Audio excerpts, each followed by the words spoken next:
Hi friends, ಇವತ್ತು ನಾನು ನವಿಲುಕೋಸು ಪಲ್ಯ ಮಾಡ್ತಾಯಿದ್ದೀನಿ. ಈ ಥರ ಮಾಡಿ ತುಂಬ ಚೆನ್ನಾಗಿರುತ್ತೆ. ಇದಕ್ಕೆ ನಾನು 3 ಕೋಸನ್ನ ತೊಗೊಂಡಿದ್ದೀನಿ. ಇದನ್ನು ಈ ಥರ ಸಣ್ಣಗೆ ಹೆಚ್ಕೊಂಡಿದ್ದೀನಿ ನೋಡಿ, ಚಿಕ್ಕದಾಗಿ ಹೆಚ್ಕೊಳ್ಳಿ.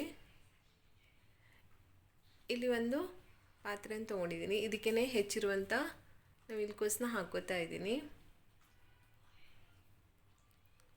ಫಸ್ಟ್ ಇದನ್ನು ಬೇಯಿಸ್ಕೋಬೇಕು. ಇದಕ್ಕೆ ಸ್ವಲ್ಪ ನೀರು ಹಾಕ್ಕೋತೀನಿ. ಹಾಗೆ ಒಂದು ಸ್ವಲ್ಪ ರುಚಿಗೆ ಬೇಕಾದಷ್ಟು ಉಪ್ಪನ್ನ ಹಾಕ್ಕೊಂಡು ಇದನ್ನು ಬೇಯಕ್ಕೆ ಇಟ್ಟಿರ್ತೀನಿ. ಇದು ಬೇಯಲಿ. ಇಲ್ಲಿ ಒಂದು ಪಾತ್ರೆಗೆ ಒಂದು 2-3 ಸ್ಪೂನ್ ಆಗೋಷ್ಟು ಎಣ್ಣೆನ ಹಾಕ್ಕೊಂಡಿದ್ದೀನಿ. ಇದಕ್ಕೆ ಒಂದು ಅರ್ಧ ಸ್ಪೂನ್ ಆಗೋಷ್ಟು ಜೀರಿಗೆನೂ ಹಾಕ್ಕೋತಾ ಇದ್ದೀನಿ.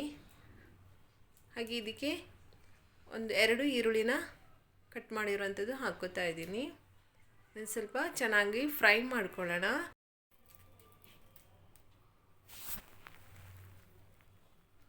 ನೋಡಿ, ಈ ಥರ ಬ್ರೌನಾಗಿ ಫ್ರೈ ಆಗಬೇಕು.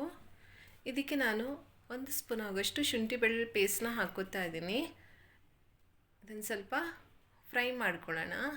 ಇದು ಫ್ರೈ ಆಗಿದೆ. ಇದಕ್ಕೆ 1 ಟೊಮೆಟೊನ ಹಾಕ್ಕೋತಾ ಇದ್ದೀನಿ.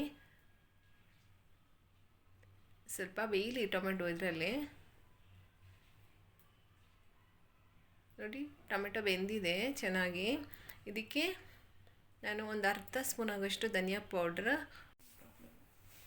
ಹಾಗೆ ಸ್ವಲ್ಪ ಅರಿಶಿನನೂ ಹಾಕ್ಕೋತಾ ಇದ್ದೀನಿ. ಹಾಗೆ ಒಂದು ಅರ್ಧ ಸ್ಪೂನ್ ಆಗೋಷ್ಟು ಗರಂ ಮಸಾಲ, ಹಾಗೆ 1 ಸ್ಪೂನ್ ಆಗೋಷ್ಟು ಚಿಲ್ಲಿ ಪೌಡ್ರ್ ಹಾಕ್ಕೋತಾ ಇದ್ದೀನಿ.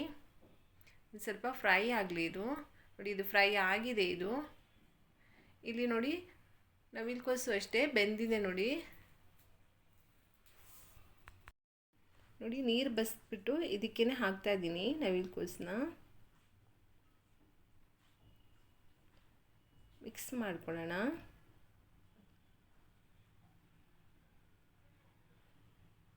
ಇದೇನು ಜಾಸ್ತಿ ಬೇಯಿಸ್ಬೇಕಂತ ಏನಿಲ್ಲ, ಆಲ್ರೆಡಿ ಬೆಂದಿದೆ ಇದು.